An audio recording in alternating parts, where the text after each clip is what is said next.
Maganda umaga po and Happy New Year, Secretary Manny Bonoan. Good morning, Ted. Good morning, Chag. Morning. Good morning at Happy New Year po sa ating lahat. Yes, sir. Kayo ba'y happy, sir, na nadagdagan ng 176 billion ang inyong budget for 2024? Well, it's another one. Dadami ng trabaho ng DPWH, Ted. Dyan sa naidagdag na budget ng DPWH. Opo, sigurado po, no? Kasi nga, malaki-laking halagang ito. Pero, sir, if you recall, hindi ho ba ang proposed budget lamang during the deliberation in Congress, at ito po ay nanggaling mismo po sa budget team ho ng executive, is only 821.1 billion. Di po ba? Tama pa yun, Ted. Tama Opo. yan. So, dito po sa 821.1 billion, klaro ho naman din na meron na po itong mga pag-aaral at mga paglalaanan, hindi po ba? Tama yun, Ted. Because that's already the President's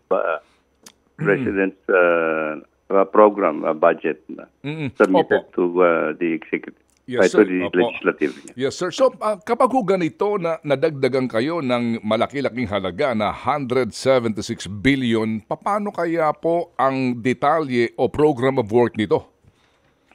Well, yun ang challenge namin ngayon sa Department of Public Works and Highways because we still have to validate it.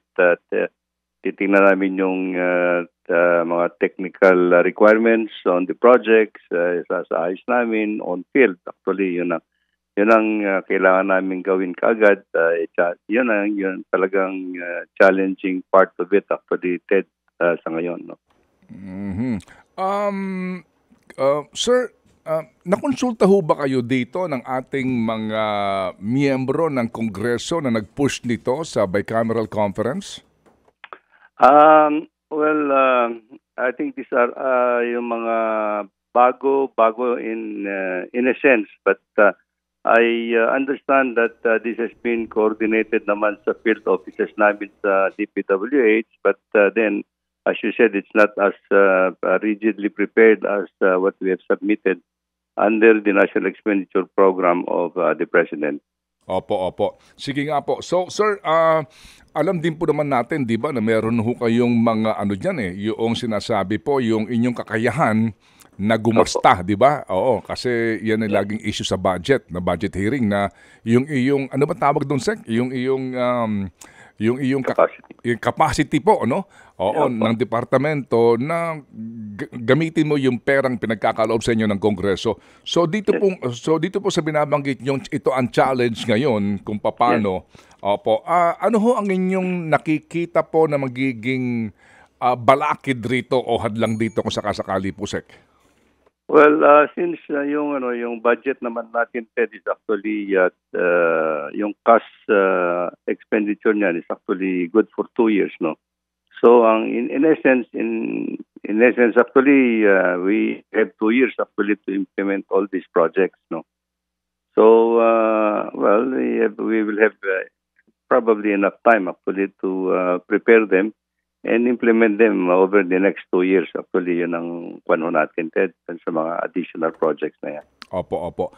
Di ho ba't ipinagbabawala ng Supreme Court yung pork barrel, no? Yung lump sum appropriation na wala naman pong mga naka-itemize na paglalaanan. So dito po, sino po, who will be in charge of the detailed engineering dito po sa mga proyektong ito? At saan kaya ito pwedeng gamitin ng mga uri ho ng proyekto, Secretary?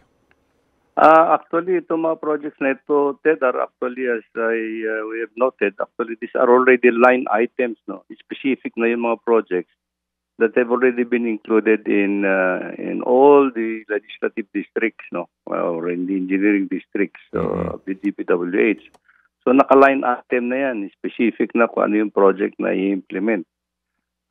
So it's only a matter of validating them on the field, prepare them for actual implementation after nakita na natin lahat yung pangangailangan.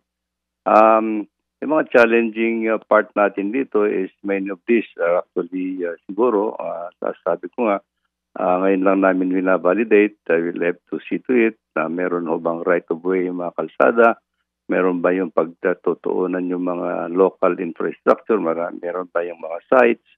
Meron pa bang is it doable doon sa area na paglaanan na ngayon? Kaya yun ang mga dapat namin gawin ngayon from now on at para ma-prepare nila for implementation afterwards. Opo. Sige po. Opo. Dito po sa flood control management program, ang initial pong budget nito ay 215 billion. Opo. Nataasan daw po ito, sir? Yes, because of these additional projects that had been, may mga flood control projects pa rin na naidagdag out of the 176 ba or something. May mga flood control projects, meron ding mga additional projects along national roads, meron din mga projects along yung mga local roads, farm to market roads, and other local infrastructure. Marami pa rin yung mga local infrastructure. Opo, pero ito pong aking binabanggit na di ho ba napag-usapan dito sa budget deliberation yung flood management program na 215 billion nga hinihingi nyo, nadagdagan pala ito sa 245. So yung sinasabi pong 176 billion, ito rin ang bahagi nito napunta sa flood control? That's correct. Hinihimay pa rin namin lahat. Kasi may mga flood control, additional flood control projects pa rin. Basically, I think yung mga nakikita namin, which we will again validate, no? Kasi marami yung mga flood control projects that have been included doon sa mga local requirements nila, local requirements at the local level. Opo. Sige po. So aantabay kami kung saan nga po, kung paano pong detalye ho na dito. Sir, sa ngayon pong 2024, ano po ang mga major na mga proyekto po ng DPWH na dapat nating abangan? Ano ho ito? Mayroong mga major po na infrastructure project? Yes, Ted. I think for this year, we will now start to implement yung mga infrastructure flagship projects under the Medium-term Development Plan. We expect that we will start actually the implementation of yung sinasabi natin ng yung Cavite-Bataan Interlink Bridge. I-prepare na rin natin yung Panay-Guimaras at saka Negros Bridge program. Yung mga Samal Bridge, yung Davao to Samal Island Bridge projects, yung Cebu, yung Fourth Bridge sa Cebu, sa Davao pala yung Samal, no? Tapos marami pa yung we are going to prepare also yung pagkukumpuni dito sa Dalton Pass. We are proposing to have a realignment of the Dalton Pass. Medyo malaki-laki yung project din yan. And many other things. I think yung Pangil Bay Bridge, we hope to complete it by middle of this year. Opo. So, well, there are many of these actually na yung mga flagship projects that intend to implement within this year. Opo, sige po. Ito hong mga tulay na ito, no, itong Cavite-Bataan, itong sa Panay Island, no, maganda nga po ito dahil magtutuloy-tuloy na ang biyahe mo dito sa mga isla ho sa Panay, panging itong Davao to Samal Island. Ano ang mode nito? Solo ho bang DPWH project to o PPP ito? These are Official Development Assistance Program of DPWH. So solo ng DPWH ito, wala pa yung PPP. Eventually siguro, kasi itong mga malalaking projects nito, after the completion na ng mga projects nito, I think it will be more economical siguro that we put it into the PPP for the operation and maintenance of these mga long span bridges na ito. Opo, kasi nga po, kung ito po ay pawang gobyerno lamang, wala kang sisingilin na bayad rito. Yes.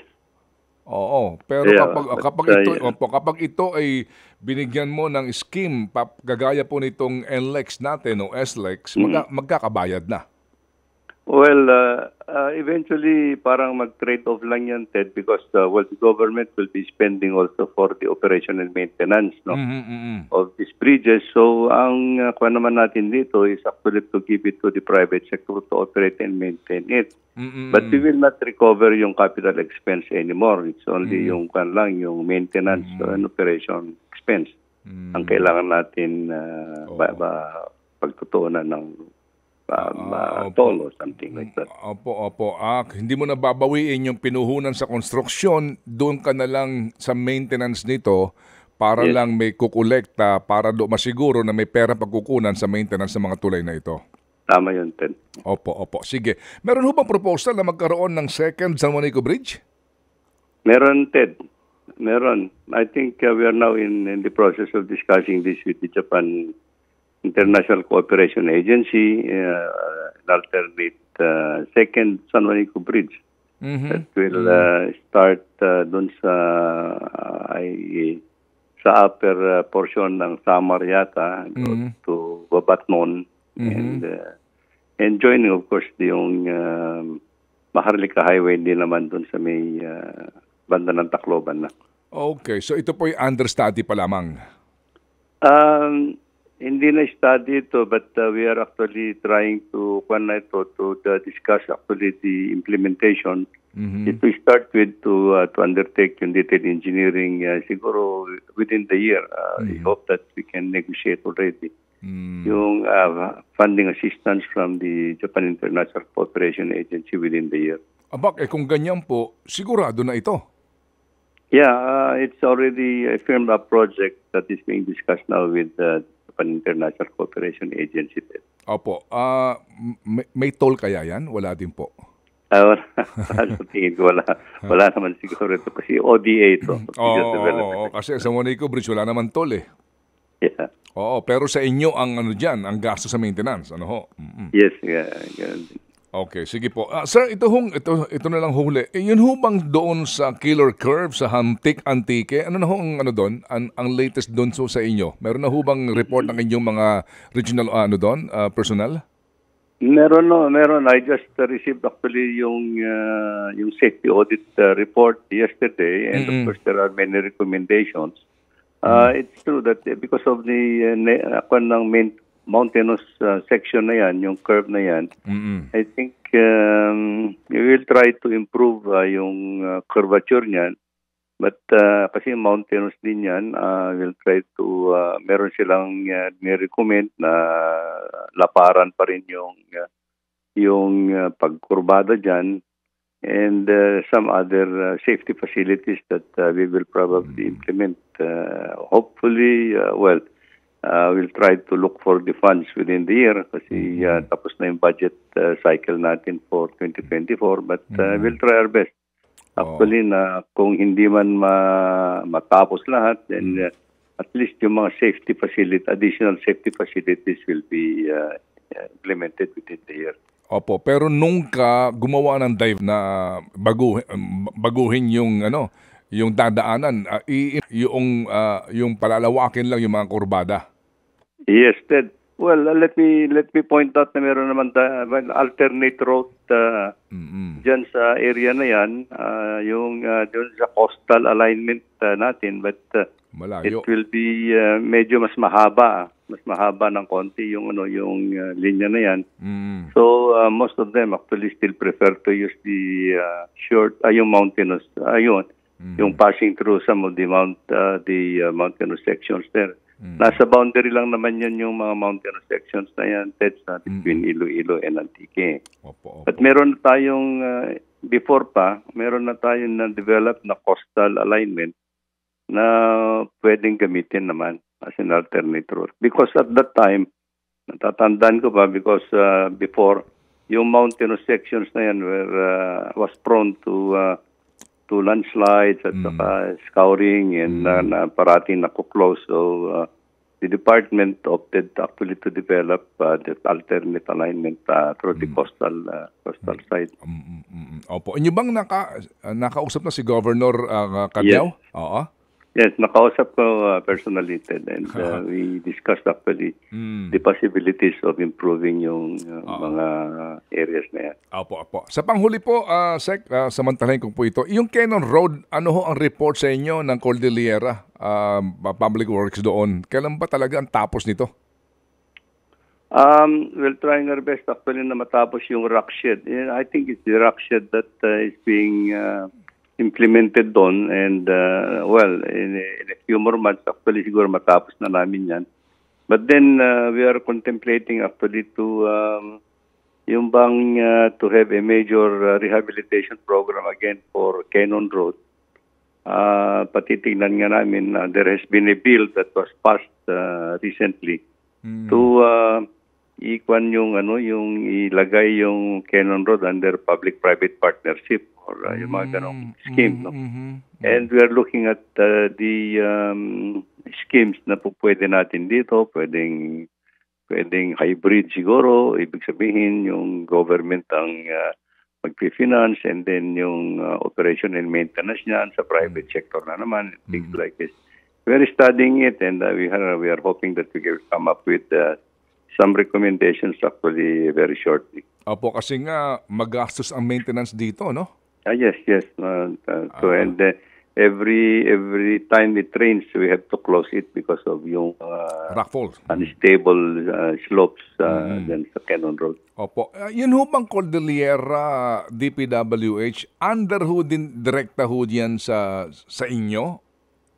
Yes, of course, yung Cordillera. Opo. So ang bidding nito, region?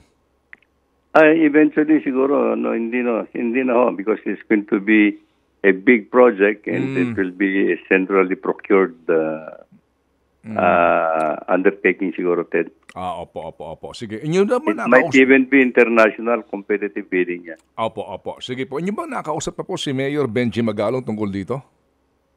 Yes, nakausap na rin namin, and of course yung si Congressman Go, who siyang author nung bill na yan sa Congress. Opo, yung Baguio City Congressman, no? Yes, opo. Opo. Sige, so I'm sure na ipaabot na ho nila Mayor Benji ang kanilang concern dito po sa mga construction dyan at proyekto sa Cannon Road, no?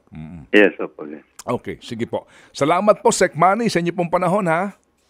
Yes, thank you. Thank you then, Ted, again for giving me the opportunity for today. And we'll see how things develop over the next itong year na ito. I hope that mas maraming trabaho ang DPWH, and we'll keep you updated on development. Opo. Sige po. Good luck po, and Sec Manny, sa inyo pong mission. Salamat po. Thank you very much. Opo. Thank you at Happy New Year again. Opo. Thank you, si Secretary Manny Bonoan ng DPWH.